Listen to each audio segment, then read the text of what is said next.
Assalamualaikum warahmatullahi wabarakatuh. Sebelum acara dimulai, perbolehkan saya menyembah pantun. Tadi saya adat-adat sedikit. Melihat karang di lautan, ikannya bergaya sesuai irama. Selamat datang peserta pembebasan bersama saya moderator ternama.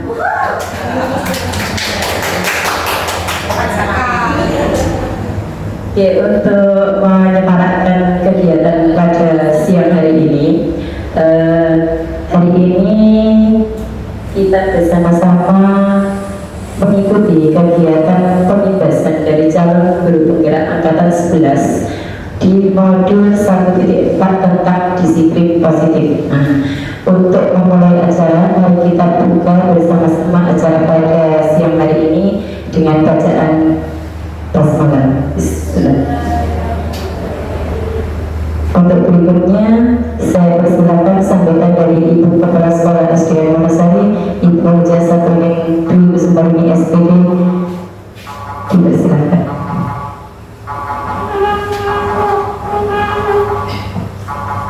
Assalamualaikum warahmatullahi wabarakatuh. Bismillah, alhamdulillah, la haula wa la quwata illa billah al-aliyyil. Yang terhormat guru penggerak angkatan yang ke-11 Bu Risa Agusti SPD, dan tak lupa kepada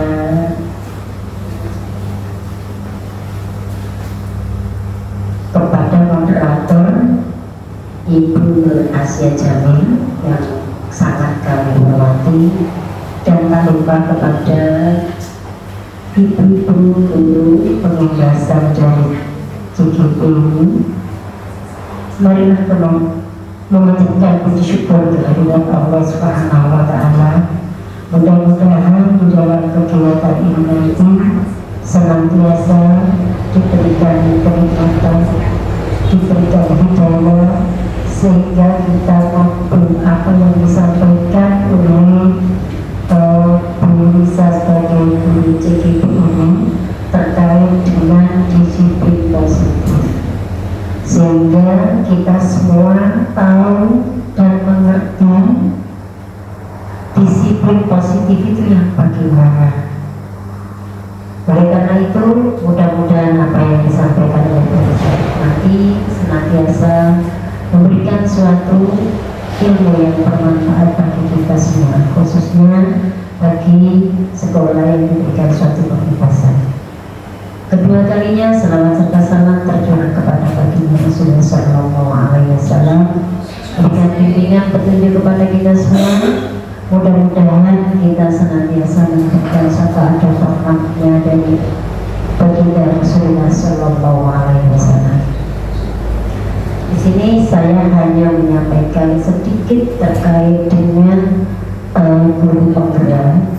Semuanya nanti supaya bisa melaksanakan atau mengikuti jejak daripada guru penggerak di lembaga kita ini, supaya kita bisa mempunyai pengalaman-pengalaman yang baru terkait dengan program-program yang dilakukan atau yang dicanangkan dari Kemendikbud tingkat pusat, sehingga bisa membawa perubahan di lembaga kita semuanya.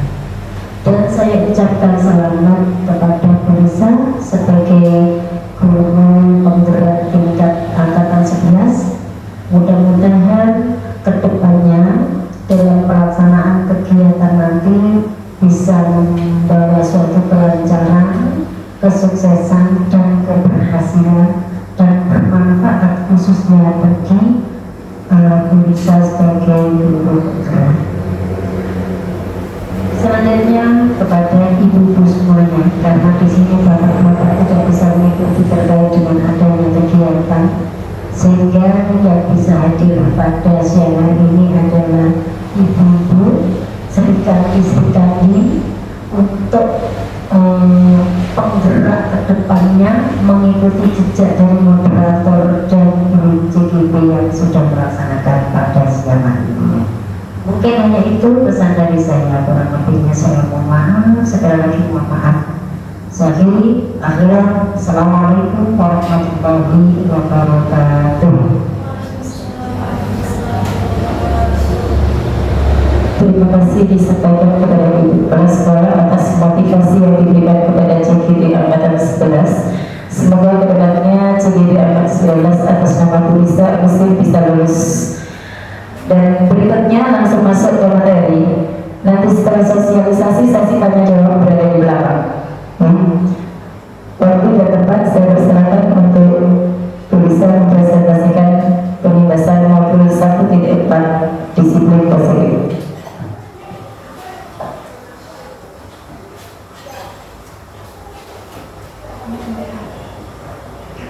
Assalamualaikum warahmatullahi wabarakatuh.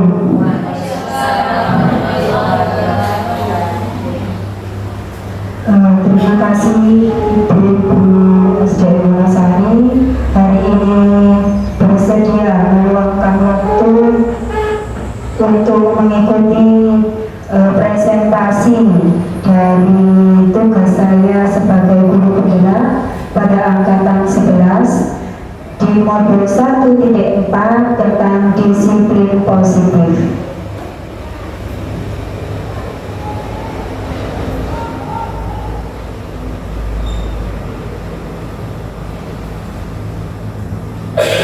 Sebelum saya menjelaskan tentang apa itu disiplin positif, saya ingin mengaitkan tentang filosofis Ki Hajar Dewantara yang sudah kita laksanakan setiap harinya, yaitu sebagai Bapak Pendidikan.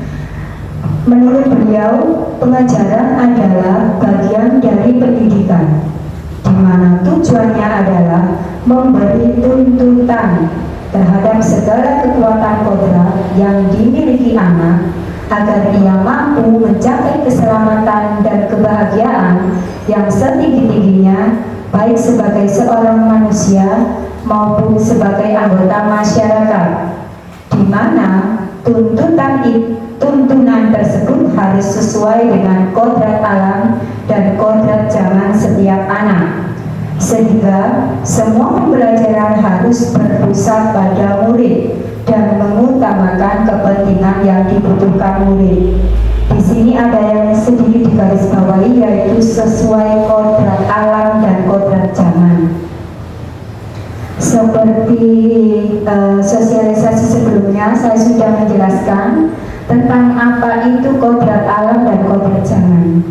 Kodrat alam itu adalah garis-garis halus. Kalau biasanya sebelum saya mengikuti guru penggerak, saya berpendapat bahwa anak itu adalah kertas kosong. Kertas kosong yang kita bisa tulis, kita bisa gambar sesuai dengan keinginan kita sebagai orang tua atau sebagai guru. Namun sebenarnya menurut ilmu yang saya baca di PGP ini, setiap anak itu memiliki garis-garis halus. Ya, garis-garis halus. Kalau dalam bahasa seharian kita itu kita bisa disebut dengan bakat. Setiap orang memiliki bakat masing-masing. Ada yang berbakat akademiknya bagus, ada yang berbakat non-akademik seperti olahraga, menggambar, dan lain sebagainya. Itu bisa kita bantu anak tersebut, garis-garis itu bisa kita bantu dengan menebalinya, dengan melatih lebih agar bakat muncul dengan baik. Kemudian selanjutnya kodrat zaman. Yang dimaksud kodrat zaman adalah setiap tahun ke tahun itu zaman kita berubah sesuai dengan perkembangan zaman, dan itu kita harus ikuti.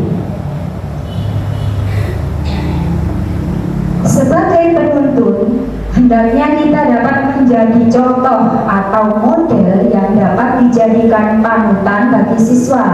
Selain itu, kita sebagai pemimpin pembelajaran haruslah dapat bergerak dan menggerakkan siswa kita agar dapat mencapai keselamatan setinggi-tingginya, agar menjadi manusia yang merdeka. Menjadi contoh atau model yang dimaksud di sini lagi-lagi kita sebagai teladan.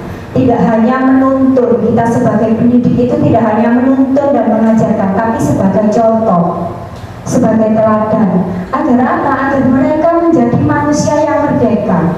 Merdeka dalam arti apa? Merdeka dalam arti bebas, bebas menentukan pilihan, bebas berkarya, bebas berpendapat, dan lain sebagainya.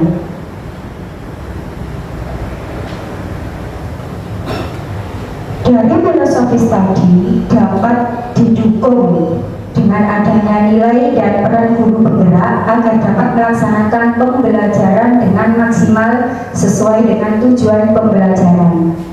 Nilai guru penggerak di sini adalah yang dimaksud adalah 1. Berpihak pada murid, 2. Mandiri, 3. Reflektif, 4. Kolaboratif, dan terakhir inovatif.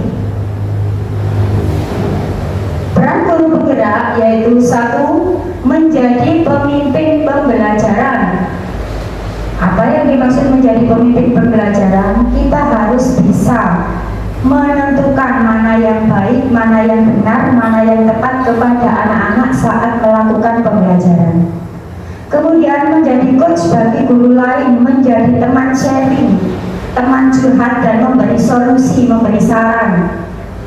Selanjutnya mendorong kolaborasi, yaitu mendorong kerjasama. Kerjasama dengan siapa saja, semua pemangku kepentingan pembelajaran. Mewujudkan kepemimpinan murid, yaitu setiap anak itu kita bantu agar mereka bisa menjadi pemimpin, karena tidak semua anak pandai itu bisa memimpin. Selanjutnya menggerakkan komunitas praktisi, yaitu menggerakkan komunitas-komunitas yang bermanfaat untuk pembelajaran yang ada di sekolah. Dari nilai dan peran yang dimiliki guru penggerak, diharapkan mampu menggerakkan seluruh siswa untuk membentuk siswa profil pelajar Pancasila. Tentunya dengan melaksanakan pembelajaran berpihak pada murid. Lagi-lagi tujuan utama kita sebagai pendidik adalah membentuk siswa profil pelajar Pancasila. Itu adalah tujuan utama kita, karena Pancasila merupakan dasar negara kita. Jadi semuanya berpusat pada Pancasila. Jadi kita harus bisa menciptakan siswa-siswa yang berprofil pelajar Pancasila. Sebelum itu, kita harus menentukan visi dulu. Langkah awal yang dilakukan adalah mencari cita-cita kita sebagai pemimpin pembelajaran yang mana ingin mencapai tujuan-tujuan tertentu, yaitu dengan menuangkannya menjadi visi sekolah. Tahapan menentukan visi tersebut menggunakan pendekatan inquiry apresiatif, di mana pendekatan ini melibatkan kolaborasi bersama semua pemangku yang berhubungan dengan dunia pendidikan dan pendukungnya. Dengan menerapkan kanvas kerja serta dapat menciptakan prakarsa perubahan yang kita harapkan dapat meningkatkan kualitas hidup manusia di Indonesia.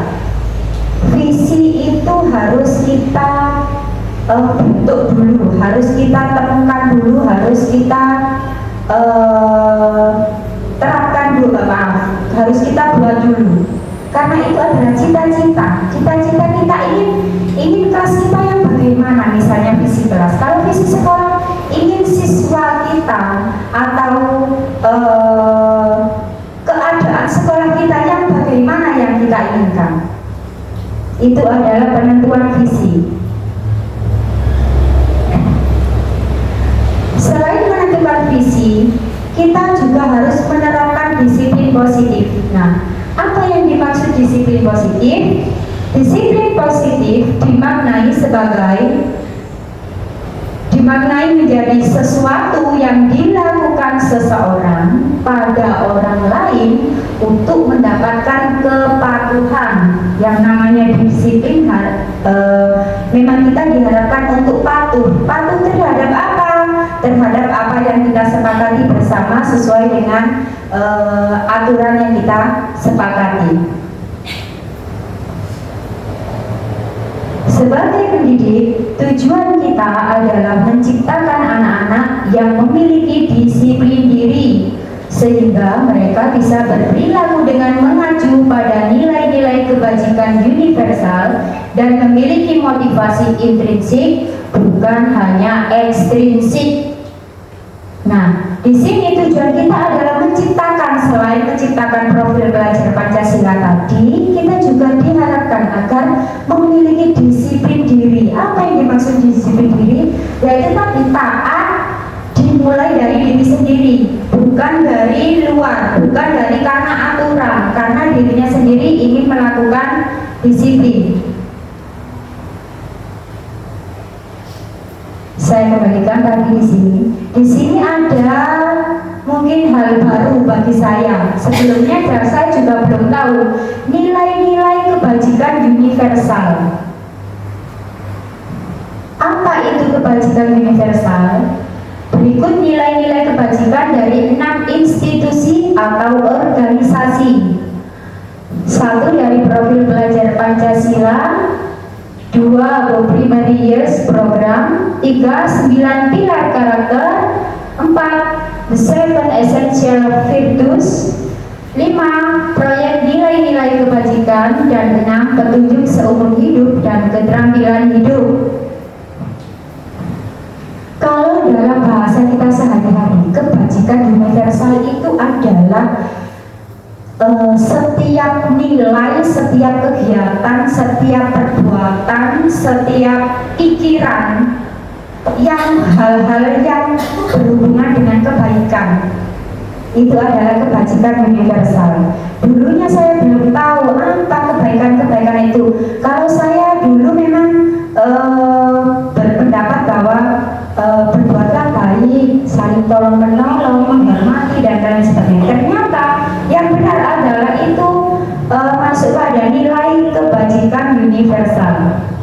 Dari 6 institusi dan organisasi akan saya perlihatkan satu persatu, bisa langsung dibaca sendiri ya, karena ini nanti banyak sekali. Tidak apa-apa saya sebutkan. Dari profil pelajar Pancasila: beriman, bertakwa kepada Tuhan Yang Maha Esa, dan berakhlak mulia. Yang kedua, mandiri, bernalar kritis, berkebinekaan global, bergotong royong, kreatif. Mungkin ada yang belum memahami salah satu dari kata-kata ini. Sudah mengerti semua? Insya Allah, alhamdulillah sudah familiar ya dengan bahasa ini ya. Karena nanti akan ada bahasa-bahasa yang menurut saya juga baru membaca, dan akhirnya saya searching mencari artinya juga.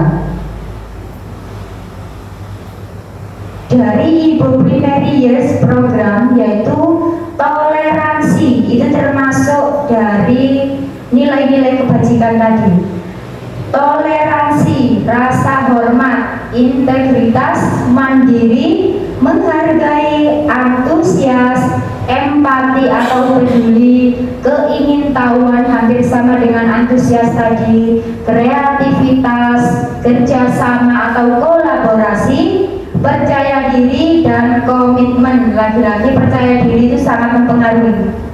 Terkadang ada anak yang mampu, pandai, namun dia tidak percaya diri mengutarakan kepandaiannya, tidak berani.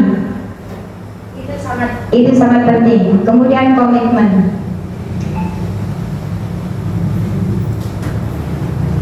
Selanjutnya 9 pilar karakter, yaitu cinta Tuhan dan segenap ciptaannya, kemandirian dan tanggung jawab, kejujuran atau amanah, diplomatis, hormat dan santun, dermawan, suka menolong dan gotong royong, percaya diri, kreatif dan bekerja keras, kepemimpinan dan keadilan, baik dan rendah hati, serta toleransi, kedamaian dan kesatuan. Banyak sekali memang nilai kebajikan. Nilai kebajikan itu adalah nilai-nilai kebaikan yang harus kita terapkan, kita tumbuhkan pada siswa kita, termasuk pada diri kita sendiri.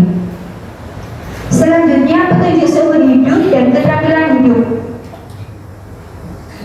Keterampilan hidup yaitu dapat dipercaya, bisa juga amanah tadi, lurus hati, baik hati misalnya, pendengar yang aktif, tidak merendahkan orang lain, memberikan yang terbaik dari diri.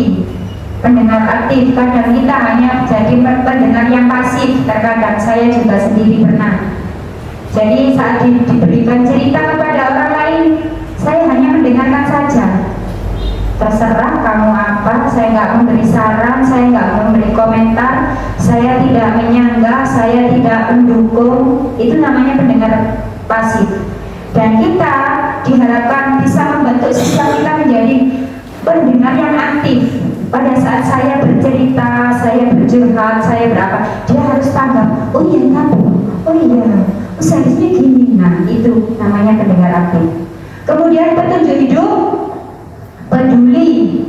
Pastinya karena kita sebagai makhluk sosial, kita harus peduli kepada sesama, tidak hanya sesama, tapi kepada semua yang ada di bumi, semua makhluk hidup, hewan dan tumbuhan juga. Kemudian penalaran, bekerja sama lagi ada di sini. Keberanian, berani, karena tidak semua siswa, bahkan manusia kita sendiri sebagai orang dewasa, tidak semua orang memiliki keberanian. Berani untuk apa? Berani hanya untuk berbicara di depan umum. Belum berani. Ada orang yang sudah dewasa tapi belum berani mengutarakan pendapat, menyanggah pendapat, itu juga belum berani. Kemudian keingintahuan, rasa ingin tahu yang besar itu sangat bermanfaat untuk anak-anak kita. Karena apa? Karena keingintahuan itu kita akan mampu memberikan banyak ilmu untuk mereka. Kalau mereka tidak ingin tahu, akan berbeda dengan anak yang ingin tahu. Keingintahuan yang besar itu akan memiliki wadah yang besar juga untuk ilmu tersebut. Usaha, pastinya usaha itu selalu harus ada dimanapun kita berada. Tanpa usaha, kita hanya berpangku tangan, duduk saja tenang, tidak belajar, tidak berusaha apa, kita tidak akan jadi apa-apa. Selanjutnya keluasan atau fleksibilitas, berorganisasi itu hampir sama dengan kerjasama atau kolaborasi tadi. Kesabaran, keteguhan hati, kehormatan, memiliki rasa humor, berinisiatif, integritas, pemecahan masalah, sumber pengetahuan, tanggung jawab, dan persahabatan. The seven essential virtues. Ada empati atau rasa peduli, empati atau rasa sosial, suara hati, kontrol diri, rasa hormat, kebaikan, toleransi, keadilan. Nah, di sini tidak saya sebutkan satu-satu karena terlalu banyak. Mungkin Bu Ani sudah mengantuk sepertinya. Dan mengantuk ya Bu, alhamdulillah. Semangat. Sambil di itu, itu bukan tontonan, itu dimakan beda monggo. Bu, bisa tolong monggo, bisa di dalam penerapan disiplin positif ini ada 4 teori untuk menerapkannya, yaitu motivasi. Motivasi itu adalah sebuah dorongan untuk seseorang agar melakukan setiap perbuatan yang ada. Hukuman itu adalah bentuk tindakan. Biasanya ini adalah konsekuensi berhubungan dengan fisik selanjutnya ada penghargaan. Penghargaan itu tidak hanya berupa piala saja, tidak hanya berupa hadiah saja, tapi pujian, aplaus, tepuk tangan, atau penghargaan. Biasanya berhubungan dengan hal-hal kebajikan tadi. Karena kalau sudah melakukan kebaikan, dia akan mendapatkan penghargaan. Kalau tidak mendapatkan berbuat kebajikan, dia biasanya dapat mendapatkan hukuman dan seterusnya. Kemudian restitusi. Motivasi tadi dibagi menjadi dua, yaitu intrinsik dan ekstrinsik. Untuk membentuk generasi bangsa yang berjiwa profil pelajar Pancasila, perlu adanya motivasi-motivasi yang ada dari dalam diri mereka sendiri, yaitu disebut motivasi intrinsik, dan motivasi dari luar siswa. Yang dimaksud motivasi intrinsik itu adalah muncul dari diri sendiri. Apabila saya ingin belajar dengan tekun, itu benar-benar karena ingin saya mendapatkan ilmu, benar-benar karena saya ingin lebih ada kemajuan. Kalau motivasi ekstrinsik, misalnya kata ayah saya jika belajar dan mendapatkan nilai bagus, saya akan diberikan sepeda. Nah, dulu menurut pengalaman saya sebagai siswa dulu saat saya SD, saya belajar memang, entah salah benar saya tidak tahu orang tua saya juga dulu belajar itu karena motivasi ekstrinsik. Ternyata saya itu tidak tahu apa manfaatnya saya belajar jadi pandai, nilainya bagus, itu manfaatnya apa. Pada saat masih kecil sekolah dasar, saya tidak mengerti itu. Saya dulu selalu diiming-imingi, kalau kamu dapat juara 1, 2, dan 3 akan ada hadiah yang berbeda. Juara 1 nanti semintamu apa, juara 2 dapat sepeda, juara 3 dapat mainan, misalnya seperti itu. Ayah saya selalu seperti itu dulu. Jadi saya belajar itu, belajar tekun bukan karena ingin pandai, bukan karena ingin naik kelas, tapi ingin ranking tadi. Kemudian saya mendapatkan hadiah tersebut. Itu kalau saya dulu, ternyata kurang tepatnya benar adalah intrinsik. Kita harus menanamkan motivasi intrinsik. Keinginan saya untuk bisa itu untuk membuat pemahaman saya benar. Untuk menambah ilmu saya. Itu yang benar ternyata. Karena saya makin tua banyak belajar, jadi tahunya sekarang. Dulu ternyata kurang tepat ya. Dihukum oleh penghargaan. Kok bisa penghargaan itu menghukum? Pengaruh jangka pendek dan jangka panjang. Dihukum oleh penghargaan ini ada pengaruhnya, yaitu jangka pendek dan jangka panjang. Apabila jangka pendeknya karena mendapatkan penghargaan, anak yang tidak mampu, dia akan tidak percaya diri waktu itu, dan dia akan berdiam diri. Di jangka panjangnya dia akan berdiam diri, kemudian dia akan merasa tidak percaya diri. Oh ya, aku memang nggak mampu, sampai seterusnya dia merasa seperti itu. Kemudian penghargaan juga sama, menimbulkan rasa kesombongan juga. Kemudian penghargaan yang tidak efektif, tidak sesuai dengan apa yang dilakukan terhadap penghargaan tersebut, tidak sesuai dengan yang dilakukan. Kemudian penghargaan merusak hubungan, bisa juga karena contoh si A selalu mendapatkan peringkat 1, selalu mendapatkan hadiah, selalu dipuji-puji oleh guru. Apa penghargaan merusak hubungan? Hari itu Kak sombong kamu soalnya dia itu selalu dapat juara. Akhirnya dengan teman-temannya sekitarnya ada sebagian yang iri, dan tidak terima karena dia mendapatkan penghargaan. Itu yang dimaksud dengan penghargaan merusak hubungan. Kemudian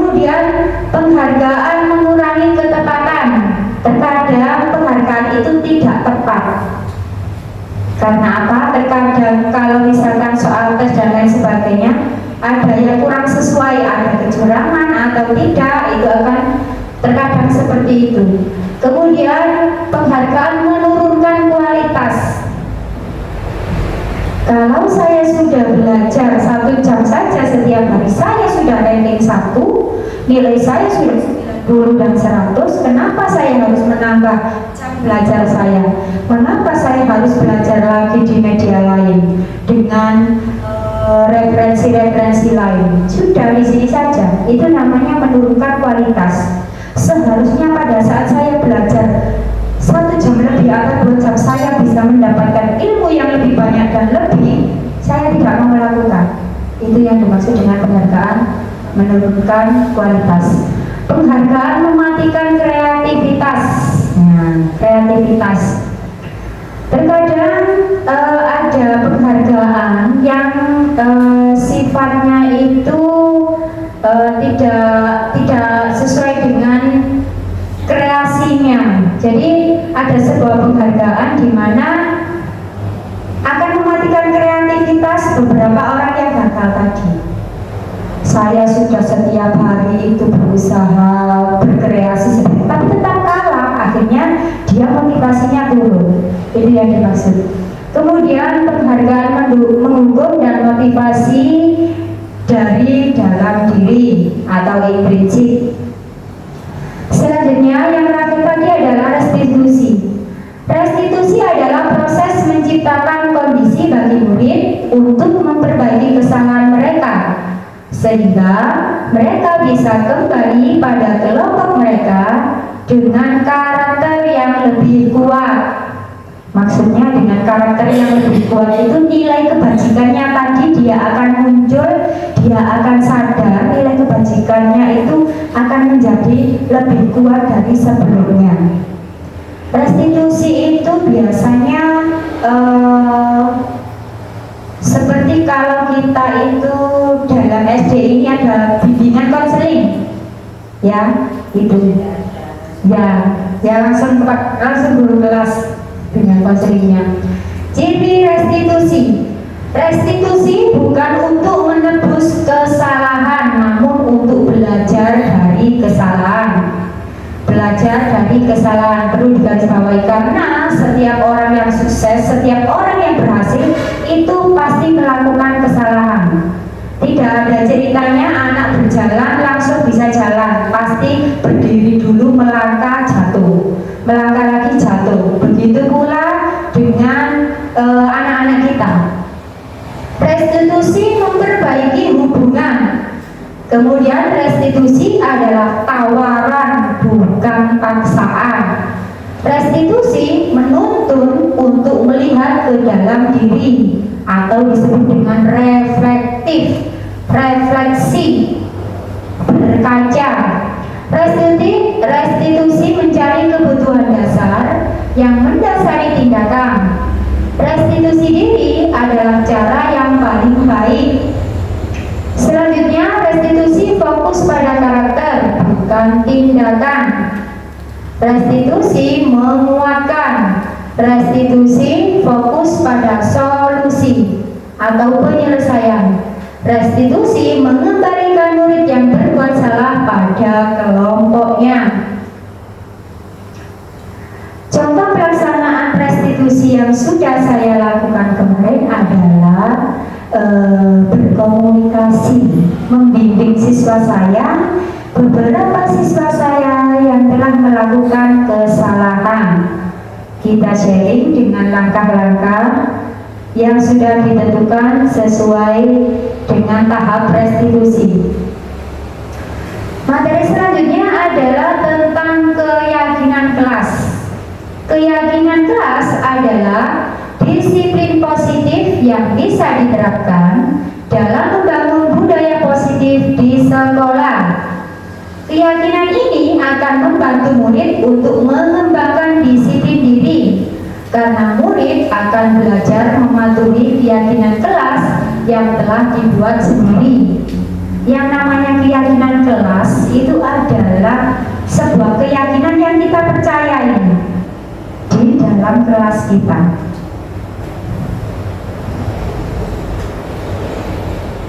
Prosedur pembentukan keyakinan kelas atau sekolah. 1. Mempersilahkan warga sekolah atau murid-murid di sekolah atau kelas untuk berjuang pendapat tentang peraturan yang perlu disepakati di sekolah ini atau di sekolah atau di kelas. Jadi, misalnya saya ingin membuat keyakinan kelas di kelas saya akan membimbing siswa saya. Kalian ingin kelas yang bagaimana? Kelas yang ramai, kelas yang tidak disiplin, kelas yang kotor, atau bagaimana? Saya ingin di kelas ini ingin suasananya, lingkungannya bersih, Bu. Silakan dicatatkan. Nah, mereka akan dapat apa yang mereka inginkan. Saya ingin teman saya menghormati saya, Bu. Saya ingin berpendapat lebih bebas, Bu. Saya ingin didengarkan, Bu. Dan lain sebagainya. Itu mempersilahkan semuanya di kelas wajib dan berhak untuk mengutarakan pendapatnya. Kemudian mencatat semua masukan dari para murid di papan tulis atau di kertas besar. Jadi semua masukan-masukan dari siswa A, B, C, D semuanya ditulis masing-masing siswa. Kemudian kita mencatatnya. Langkah yang ketiga adalah susunlah keyakinan kelas sesuai prosedur. Jadi apa prosedurnya? Mengganti kalimat dalam bentuk negatif menjadi positif. Bagaimana contohnya? Saya tidak ingin kelas saya kotor. Tidak ingin. Kata tidak diganti dengan kalimat positif. Lingkungan yang bersih. Ya, mengharapkan lingkungan yang bersih. Saya tidak mau teman saya tidak menghormati saya, berarti saling menghormati kalimat positifnya. Saling menghormati, bukan tidak dihormati. Selanjutnya tinjau kembali daftar curah pendapat yang sudah dicatat. Ditinjau kembali, tidak langsung dicatat, dimasukkan semuanya karena ada yang sama, ada yang kalimatnya masih negatif tadi, kemudian dipositifkan ulang. Selanjutnya tinjau ulang keyakinan sekolah atau kelas secara bersama-sama. Kita rundingkan, musyawarahkan kembali keyakinan kelas tadi, setuju atau tidak, baik atau tidak, ada yang menyanggah atau tidak. Setelah keyakinan kelas selesai dibuat, maka semua warga kelas dipersilakan meninjau ulang, ditinjau ulang yang kedua kalinya, meyakinkan, ini namanya meyakinkan dan menyetujui atau menyepakati, sepakat. Kalau sudah ditinjau ulang, setuju, jadi kita sepakati bersama dengan menandatangani keyakinan sekolah atau kelas tersebut, termasuk guru dan semua warga atau siswa. Selanjutnya keyakinan sekolah bisa diletakkan di dinding kelas, ya. Itu adalah langkah-langkah atau prosedur pembentukan keyakinan sekolah atau kelas. Kemarin saya sudah mencoba membuat keyakinan kelas dari siswa-siswa saya di kelas 4. Ada 5 kebutuhan dasar manusia dan kebutuhan dasar berkualitas.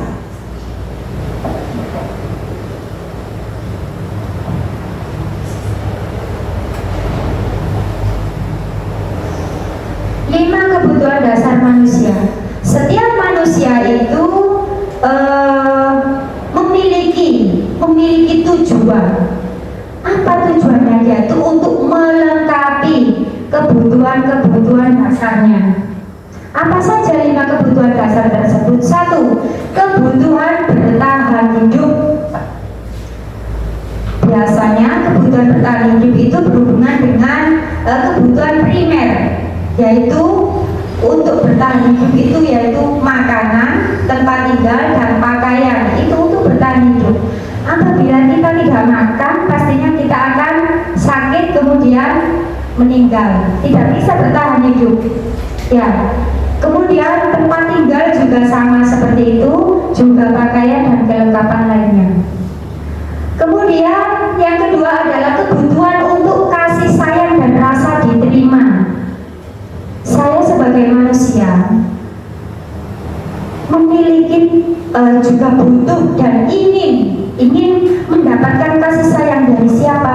Dari keluarga, dari teman, dari masyarakat, dan rasa diterima. Kalau misalkan saya dikucilkan, saya tidak akan merasa bahagia. Itu. Yang ketiga yaitu penguasaan, kebutuhan pengakuan atas kemampuan. Kalau saya di kelas 1 sudah bisa membaca, saya ingin mendapatkan pengakuan dari guru saya, dari ibu saya, dari kakak saya bahwa saya itu sudah bisa membaca, misalnya seperti itu. Saya butuh diakui, saya ini sudah bisa membaca. Bu, jangan disepelekan, jangan dianggap tidak ada, dianggap tidak bisa. Selanjutnya kebebasan, yaitu kebutuhan akan pilihan. Kita berharap bebas dalam arti memilih apapun sesuai dengan keinginan kita.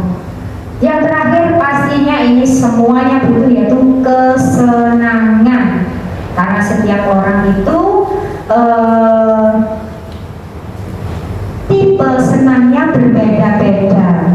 Ada yang orang senang karena sudah mendapatkan makanan kesukaan saja sudah senang, sudah punya buku baru saja sudah senang, sudah mendapatkan saya diberikan saja sudah senang. Ada lagi orang yang kalau tidak bisa membuat rumah tingkat 7 tidak akan senang, itu beda lagi. Semuanya pasti berbeda setiap manusia.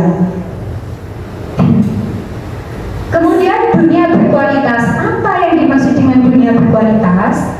Dunia berkualitas adalah tempat khusus dalam pikiran Anda, tempat Anda menyimpan gambaran, representasi dari semua yang Anda inginkan, bisa berisi orang-orang, hal-hal, atau apa saja yang terbaik dalam hidup Anda dan membuat Anda merasa bahagia dan terpenuhi kebutuhan dasar Anda. Itu namanya dunia berkualitas. Jadi dunia berkualitas satu orang dengan orang lainnya itu berbeda. Ya, karena itu tadi angan-angannya, gambarnya yang diinginkan setiap orang berbeda, seperti yang saya contohkan tadi.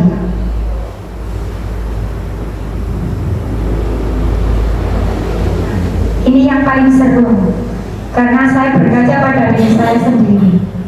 Restitusi 5 posisi kontrol. Yang namanya 5 posisi kontrol di sini akan kita uraikan 5 posisi kontrol yang ada di restitusi, yaitu 1. Penghukum, 2. Pembuat rasa bersalah, 3. Teman, 4. Pemantau, dan yang terakhir adalah manajer. Penghukum yaitu seorang penghukum bisa menggunakan hukuman fisik maupun verbal. Orang-orang yang menjalankan posisi penghukum senantiasa mengatakan bahwa sekolah memerlukan sistem atau alat yang dapat lebih menekan murid-murid lebih dalam lagi. Guru-guru yang menerapkan posisi penghukum akan berkata, patuhi aturan saya atau awas. Kalimat kedua, kamu selalu saja salah. Yang ketiga, selalu, pasti selalu, yang terakhir selesai. Itu kata-kata dilihat dari tanda bacanya juga sudah tanda seru ya. Guru seperti ini senantiasa percaya hanya ada satu cara agar pembelajaran bisa berhasil, yaitu dengan cara dia. Penghukum biasanya dengan ciri nada suara tinggi, bahasa tubuh, mata melotot, dan jari menunjuk-nunjuk atau menghardik. sendiri pernah melakukan itu. Ya, ini adalah posisi penghukum, dan diharapkan kita semua yang mana mungkin di antara kita semua pernah berada di posisi ini, semoga karena adanya nanti restitusi 5 posisi kontrol ini kita bisa beralih ke yang lebih baik di posisi-posisi selanjutnya.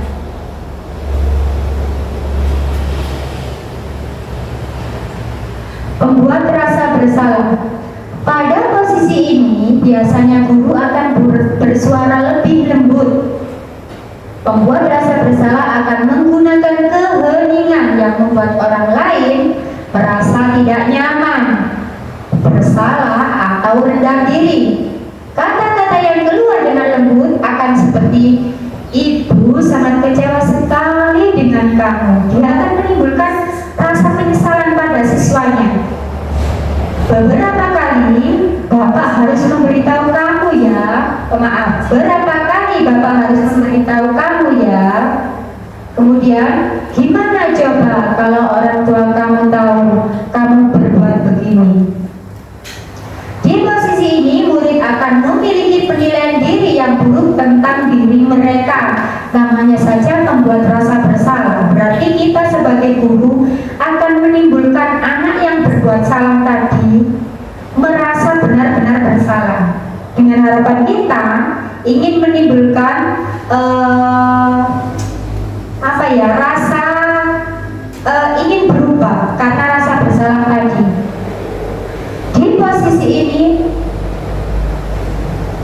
Di posisi ini murid akan memiliki penilaian diri yang buruk tentang diri mereka. Murid merasa tidak berharga dan telah mengecewakan orang-orang yang disayanginya. Pembuat merasa bersalah biasanya nada suara memelas atau halus atau sedih, bahasa tubuh merapat pada yang lesu. Selanjutnya posisi kontrol yang ketiga adalah sebagai teman. Guru pada posisi ini tidak akan menyakiti murid, namun akan tetap berupaya mengontrol murid melalui persuasi. Posisi teman pada guru bisa negatif ataupun positif. Posisi ini bisa berupa hubungan baik yang terjalin antara guru dan murid. Guru di posisi teman menggunakan hubungan baik dan humor untuk mempengaruhi seseorang.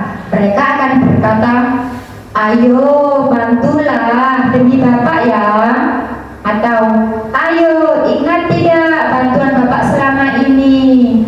Ya sudah kali ini tidak apa-apa, nanti Ibu bantu bereskan." Hal negatif dari posisi teman adalah bila suatu saat guru tersebut tidak membantu, maka murid akan kecewa dan berkata, "Saya pikir Bapak atau Ibu teman saya." Murid merasa dikecewakan dan tidak mau lagi berusaha. Hal lain yang mungkin timbul adalah murid hanya akan bertindak untuk guru tertentu dan tidak untuk guru lainnya. Murid akan tergantung pada guru tersebut. Ini kelemahan sebagai teman. Saya sering sekali dengan candaan, dengan gurauan, memang seperti itu. Ternyata ada kekurangannya juga.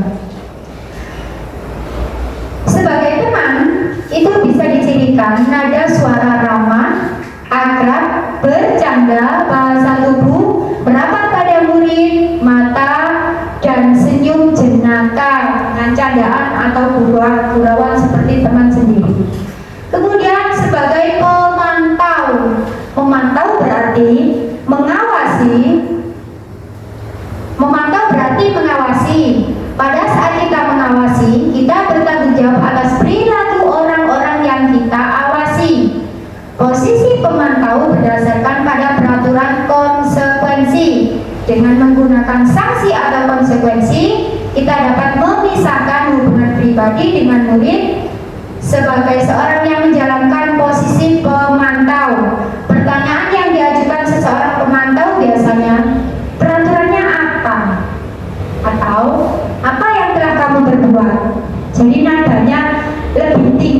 lebih tegas, lebih terlihat tampak lebih disiplin daripada sebagai teman tadi. Kalau sebagai teman kita sejajarkan, kita sebagai dengan murid kita sama, yang namanya sebagai teman. Kalau pemantau itu lebih tinggi. Seorang pemantau sangat mengendalikan penghitungan catatan data yang dapat digunakan sebagai bukti atas perilaku seseorang. Posisi ini akan menggunakan stiker, slip catatan, daftar cek. Posisi pemantau sendiri berawal dari teori stimulus respon yang menunjukkan tanggung jawab guru dalam mengontrol murid. Biasanya nada suaranya datar, laki-laki agak datar. Kemudian bahasa tubuh yang formal. Dan terakhir yang kita harapkan semua pendidik saat ini atau kita semua berharap menjadi posisi manajer, yaitu posisi kontrol terbaik di antara kelima posisi tadi. Posisi manajer adalah posisi yarhamukallah. Kalau sampai kewaget, yang boten kula boten. Kula boten ngantuk kuliah. Manajer adalah posisi di mana guru berbuat sesuatu bersama dengan murid, mempersilahkan murid mempertanggungjawabkan perilakunya, mendukung murid agar dapat menemukan solusi atas permasalahannya sendiri. Seorang manajer telah memiliki keterampilan di posisi teman maupun pemantau. Dengan kata lain, dia sudah pernah di posisi teman dan pemantau. Jadi dia tahu saat dia berkata menjadi posisi manajer, dia harus tahu bagaimana caranya menggali informasi, menanyai siswa dengan cara sebagai teman atau sebagai pemantau. Sampai mana tadi? Pemantau. Dan dengan demikian bisa jadi di waktu-waktu tertentu kembali kepada kedua posisi tersebut bila diperlukan. Jadi fleksibel. Kemudian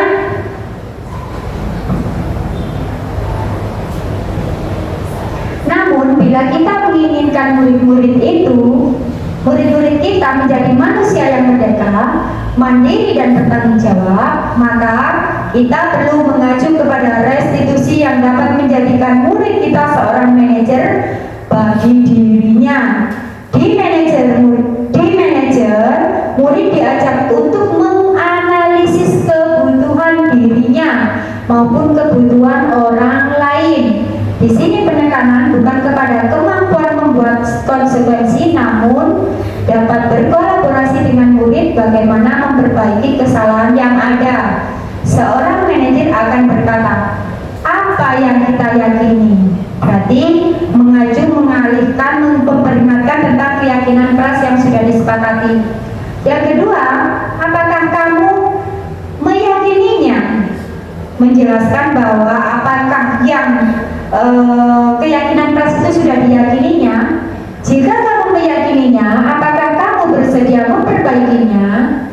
Atau yang selanjutnya, jika kamu memperbaiki ini, hal ini merupakan menunjukkan apa tentang dirimu? Apa rencana kamu untuk memperbaiki hal ini?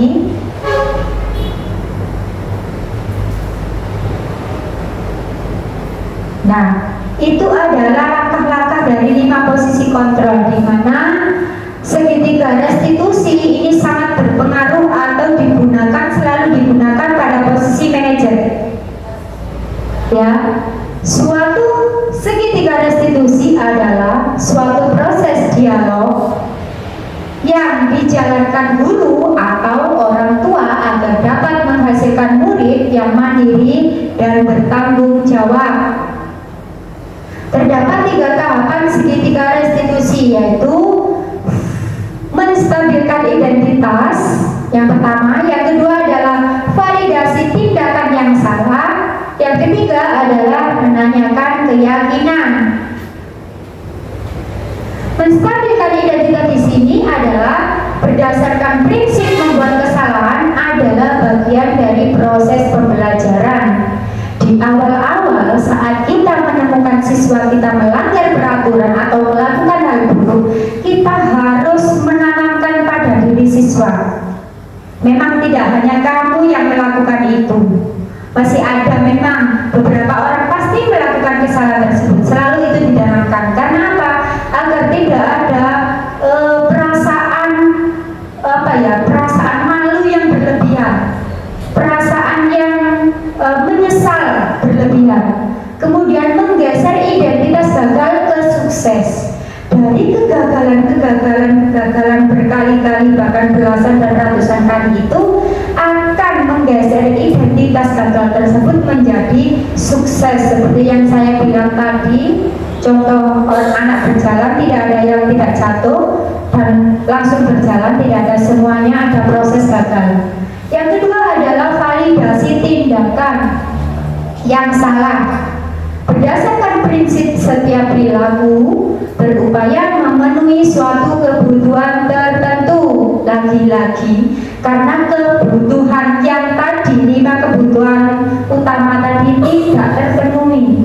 Untuk memenuhi, jadi terkadang anak itu melakukan hal-hal yang kurang bajik, yang tidak sesuai dengan nilai kebajikan tadi. Guru akan bergeser dari pemikiran stimulus respon menjadi proaktif. Biasanya akan menimbulkan respon baru untuk siswa, tapi dia proaktif dan mengenali dan mengakui kebutuhan murid, akan memperbaiki hubungan dengan murid. Yang terakhir adalah menanyakan keyakinan. Murid akan diberi pertanyaan-pertanyaan bermakna untuk memunculkan motivasi secara intrinsik. Diberikan pertanyaan agar motivasinya, keinginan dari dirinya itu muncul. Yang terakhir, mampu mengaitkan keyakinannya dengan tindakan yang salah. Kalau keyakinannya tadi dikaitkan dengan tindakan yang salah, itu bisa menanyakan keyakinan. Nah, contoh kasus, saya angkat satu contoh saja ya. Rama adalah siswa kelas 4 di sebuah sekolah dasar. Rama sering sekali tidak masuk sekolah tanpa izin. Dalam 1 minggu dia hanya masuk selama 2 hari saja. Kita sebagai pendidik tidak diharapkan dan tidak disarankan langsung memanggil dia, kemudian menghukum dia tanpa berbicara, tanpa tahu penjelasan dari dia lebih dahulu. Ya, kita tanya dulu. Tanyanya kalau menggunakan segitiga restitusi tadi adalah, kenapa? Apa yang kamu lakukan kemarin sehingga ibu panggil ke sini misalnya? Saya kemarin tidak masuk Bu, berhari-hari. Sudah buat surat? Tidak Bu, saya tidak izin. Kenapa kamu lakukan itu? Saya bangun kesiangan Bu, misalnya seperti itu. Kemudian selanjutnya, ya saya tahu tidak hanya kamu yang melakukan itu. Terkadang teman-teman atau bapak ibu pada saat melakukan kegiatan malam hari sampai tidur larut malam juga melakukan juga merasa ngantuk, tapi tidak sampai tidak masuk tanpa izin seperti kamu. Seperti itu, misalkan diyakinkan dulu. Seperti yang tadi ada di segitiga restitusi, menstabilkan identitas. Kemudian validasi tindakan salah, memvalidasi tindakannya menurut dia itu salah atau benar. Bagaimana caranya? Menurut kamu, kalau tidak masuk tanpa izin berhari-hari ini, apakah tindakannya benar atau salah? Salah Bu. Oh iya, salah. Kenapa kamu kok bisa bangun kesiangan? Karena saya tidurnya kemalaman Bu. Jam berapa? Jam 12 Bu, saya baru tidur. Oh ya, berarti tidurmu jam berapa? Main apa Bu? Main HP Bu misalnya, sebenarnya. Kita komunikasi, kita gali info dari anak tersebut, penyebabnya Apakah ada kelalaian dari orang tua? Itu kan sangat penting kita ketahui. Kemudian kalau dia sudah mengaku kesalahan, kemudian menanyakan keyakinan. Kamu tahu keyakinan kelas yang mana yang sudah kita gunakan? Keyakinan kelas mana yang sudah kita sepakati, yang sudah kamu langgar menurut kamu? Itu Bu, keyakinan kelas saya harus hadir tepat waktu. Hadir tepat waktu itu kan harus masuk sekolah setiap hari. Iya Bu, seharusnya saya tidak seperti itu. Seharusnya saya walaupun tidak masuk membuat surat misalnya. Kemudian hadirnya setiap hari. Kemudian kalau kamu sudah tahu keyakinan kelas yang sudah kamu lalaikan, apa yang harus kamu lakukan? Itu kita yang memberi pertanyaan, dia yang memilih, dia yang menjawab, dia yang berangan-angan. Saya harus melakukan apa? Dia yang berpikir agar dia memiliki daya untuk menyelesaikan masalahnya sendiri. Kalau dia yang salah, kemudian kita yang mencari solusi, dia akan tidak pernah bisa berpikir mana salah saya, untuk memperbaikinya bagaimana. Nah, itu. Selanjutnya dia akan berbicara, saya tidak akan tidur larut malam lagi Bu. Oh begitu caranya ya? Ya benar sekali. Tidurmu jam berapa rencananya nanti malam? Jam 9 Bu. Ya selain tidur tepat waktu, apa yang cara kamu agar bangun pagi itu sekolah tidak telat? Apa? Saya bilang ibu saya untuk membangunkan Bu, karena selama ini ibu saya kerja nggak pernah membangunkan saya. Nah, di situ kita bisa tampak dari mana asal muasal permasalahan itu berada. Terkadang dari orang tua bisa, terkadang dari anaknya sendiri bisa.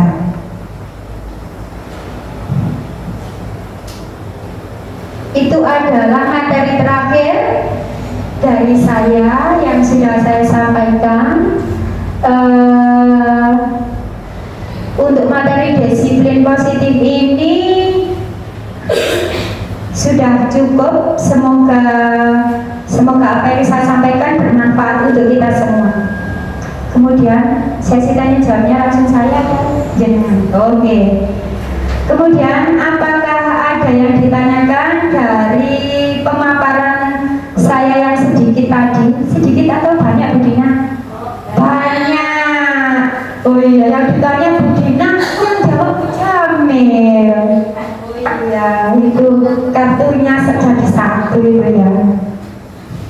Ya, mungkin ada yang bertanya atau tidak? Tidak, alhamdulillah. Tidak ada ya Bu? Tidak ada?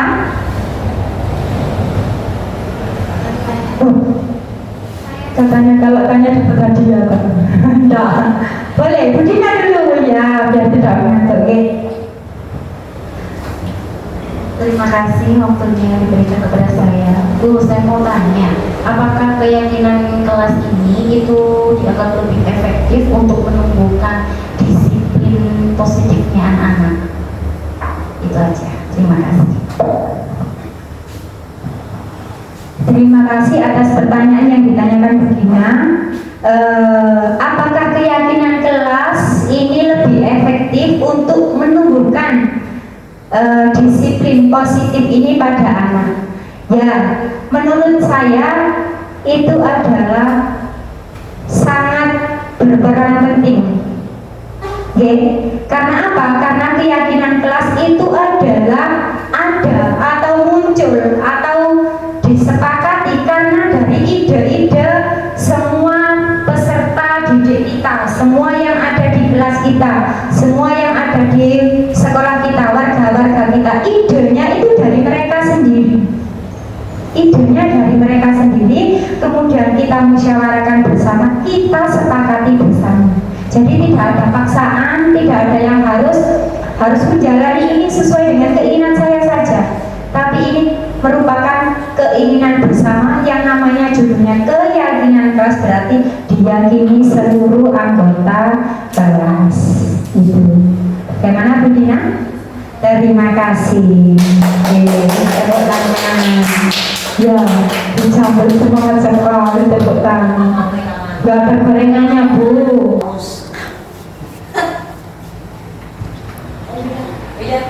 Ya, silakan Bida. Assalamualaikum. Assalamualaikum warahmatullahi wabarakatuh. Waalaikumsalam warahmatullahi wabarakatuh. Saya mau tanya Bu, ini tentang motivasi intrinsik dan ekstrinsik tadi. Apakah ini motivasi ini khusus untuk saat anak usia sudah sekolah atau sebelumnya prasekolah ya? Soalnya dalam keluarga saya itu pengalaman. Jadi saya tuh mulai kecil itu kan keluarga diajarkan ngaji dan lain sebagainya. Nah dalam ngaji tersebut kan kita untuk pembelajaran tersebut kan kita diiming-imingi kan. Kalau kamu ingin masuk surga, kamu harus sholat, sedekah, mengaji yang rajin, agar pintar. Kalau kamu tidak sekolah, tidak ngaji, nanti kamu masuk neraka. Dijelaskan kalau seperti itu. Nah, kalau menurut penjelasan tadi, pembelajaran yang diajarkan oleh orang tua saya di rumah ini termasuk ekstrinsik ya, ya itu. Di mana apakah itu harus dihilangkan atau di mana agar sesuai dengan pembelajaran yang seperti di Ibu jelaskan. Tolong penjelasannya Bu, terima kasih. Assalamualaikum warahmatullahi wabarakatuh. Terima kasih untuk Bu Ida atas pertanyaannya. Itu hampir sama seperti yang tadi. Kalau Bu Ida di dalam keluarganya tentang ilmu agamanya, kalau masuk surga itu gini. Kalau saya kan kemarin tadi bercerita kalau sekolahnya pandai dapat hadiah, kan sama ya, hampir sama. Nah, itu motivasi ekstrinsik. Apakah benar atau salah, maksudnya? Atau di belakang? Kalau kalau menurut saya tidak perlu dihilangkan. Karena apa? Karena anak sejak dini itu kan tidak mengerti tujuan kita sekolah, tujuan kita ngaji itu apa. Kalau menurut saya ini, kalau menurut saya tujuan kita sekolah ngaji itu apa? Kalau untuk anak mungkin kalau anak kelas 2, 3, 4 sudah mengerti. Tapi kalau mulai dari TK tidak akan mengerti anaknya. Seperti aku diotasi buku ngaji, budal, diotasi sinau, budal, kan ada enggak ya? Ya berangkat seperti itu. Nah, menurut saya tidak perlu dihilangkan karena setiap tingkatan itu akan berbeda. Ya, awalnya memang harus ada motivasi ekstrinsik dimulai dari sejak kecil. Karena apa? Anak kecil itu tidak tahu manfaatnya, dampaknya apa. Kalau kita belajar itu manfaatnya apa? Kalau kita mengaji itu manfaatnya nggak mengerti sampai sana. Kecuali anaknya sudah agak mengerti, kelas 2, kelas 3 itu beda. Nah, dari motivasi itu nanti kan dia akan terbiasa melakukan kebajikan tadi Bu ya. Nah, dengan seiring perkembangan usianya, perkembangan kemampuan dan ilmunya itu akan menanamkan dengan diri, menimbulkan dengan sendirinya motivasi intrinsik tadi. Itu menurut saya, karena saya juga seperti itu. Kalau di Bu Ida tadi di keluarganya kalau ngaji biar masuk surga, itu kan untuk anak-anak biasanya. Kalau anak sudah kelas SMP kan sudah tidak mempan itu Bu ya. Kalau seperti itu saya rasa karena apa? Karena sudah tahu ilmunya sudah banyak. Oh kalau saya mengaji ini nanti seperti ini manfaatnya, dampaknya. Kalau kecil kan tidak ada seperti itu. Jadi menurut saya sangat perlu dimulai sejak dini, tidak apa-apa. Tapi untuk motivasi intrinsiknya itu perlu dibina kembali pada saat dia memasuki jenjang-jenjang yang lebih tinggi agar motivasi intrinsik itu ada pada dirinya sendiri tanpa tergantung dari motivasi dari luar. Begitu Bu Ida. Terima kasih, tepuk tangan buat Bu Ida. Ada lagi yang bertanya? Belum, ada lagi? Oh iya. Assalamualaikum warahmatullahi wabarakatuh. Dari pertanyaannya Bu Ida tadi kan tentang motivasi intrinsik dan ekstrinsik. Dari kedua motivasi itu, menurut Bu Risa, mana yang lebih penting dan yang lebih utama yang harus dilakukan? Terima kasih. Assalamualaikum warahmatullahi wabarakatuh. Waalaikumsalam warahmatullahi wabarakatuh. Yang lebih penting adalah tetap motivasi intrinsik yang paling penting. Namun dengan disesuaikan dengan usia tadi, yang awalnya seorang anak tidak mengerti apa-apa, tidak punya bekal apa-apa di sini, tidak punya bekal ilmu. Kalau saya mengaji itu nanti apa manfaatnya? Itu kan tidak ada kalau anak kecil. Kita biasakan dengan apa? Dengan cerita yang senang-senang, yang dia senangi. Di surga itu seperti ini. Nah, dia kan senang. Oh, dia sudah berandai-andai. Oh iya, saya ingin yang ke sana, saya ingin ke sana. Nah, bagaimana caranya? Ya, saya harus mengaji. Itu tadi. Awalnya seperti itu, tapi untuk yang paling efektif dan paling penting itu adalah motivasi intrinsik. Karena apa? Karena tidak harus tidak mesti lingkungan kita di sekitar kita itu mempunyai motivasi. Kita diberi motivasi oleh orang lain, oleh ekstrinsik tadi, tidak selalu. Terkadang ya itu tadi, terkadang di sekitar kita acuh tak acuh, terkadang seperti itu. Ada yang memberi motivasi keluarga, kadang ada yang tidak memberi motivasi, ada yang seperti itu. Jadi yang paling penting adalah motivasi intrinsik itu sangat diperlukan pada setiap anak didik kita, setiap orang. Kecuali yang tadi, yang kecil tadi diawali memang motivasi ekstrinsik itu. Tapi yang paling penting adalah motivasi intrinsik. Ada lagi yang tanya? Ya, kurang satu ya, terakhir ya. Ya. Assalamualaikum warahmatullahi wabarakatuh. Waalaikumsalam warahmatullahi wabarakatuh. Biar saya tidak mengantuk Bu Risa ya, saya ingin mengajukan pertanyaan kepada Bu Risa. Yang ingin saya tanyakan, apabila kita sudah menerapkan segitiga restitusi di dalam kelas, itu apabila hasilnya tidak sesuai dengan yang kita inginkan, belum ada hasil istilahnya, itu apa langkah yang Anda tempuh selanjutnya, dan juga apa ciri-ciri penerapan segitiga restitusi itu sukses di dalam kelas. Terima kasih. Wassalamualaikum warahmatullahi wabarakatuh. Waalaikumsalam warahmatullahi wabarakatuh. Terima kasih Bu Wina atas pertanyaannya. Pertanyaan terakhir ya, penutup. Apa tadi? Jika segitiga restitusi langkah-langkahnya sudah kita lakukan dan tidak berhasil, apa yang harus kita lakukan? Yang kita lakukan adalah berkolaborasi dengan siapa? Dengan orang tua.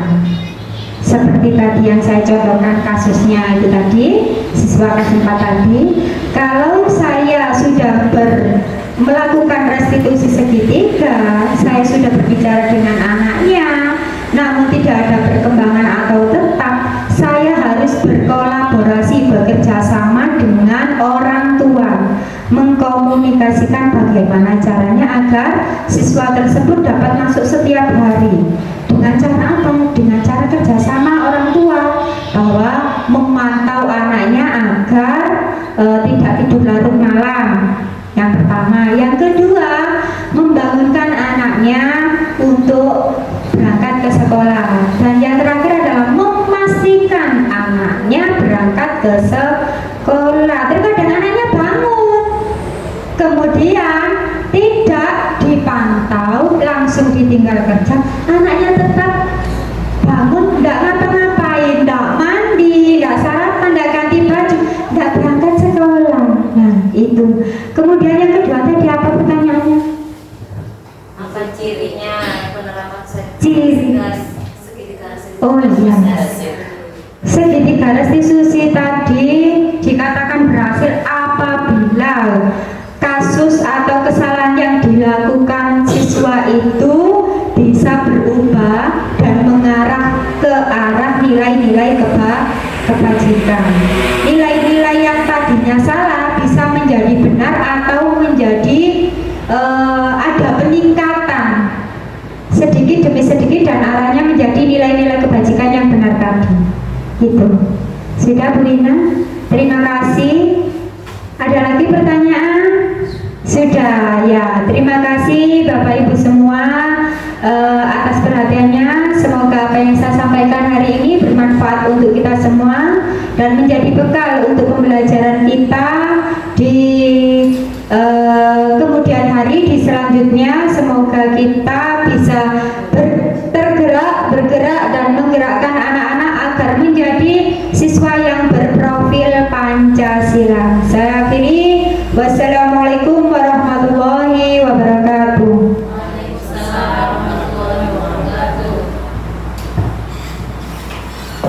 Demikian tadi pembahasan budaya positif dari Bu Risa Agustin.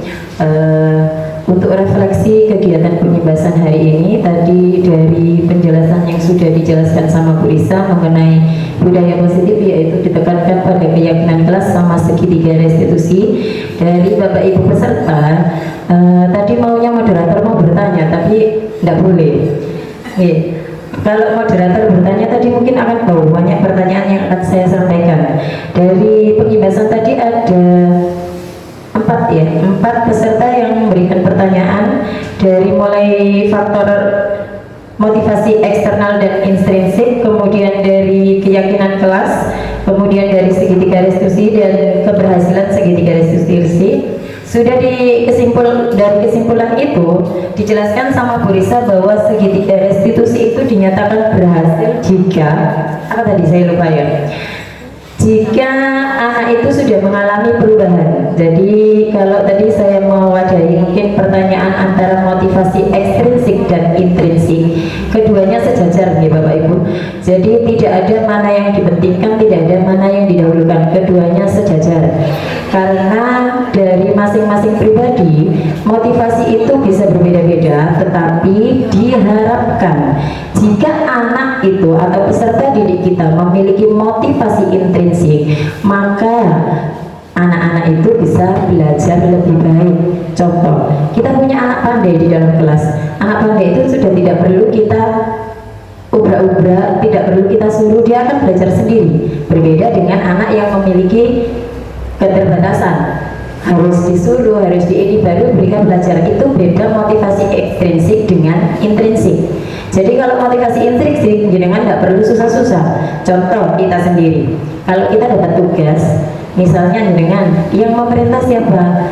Bapak Ibu kepala sekolah misalnya, ngapunten Ibu nggih.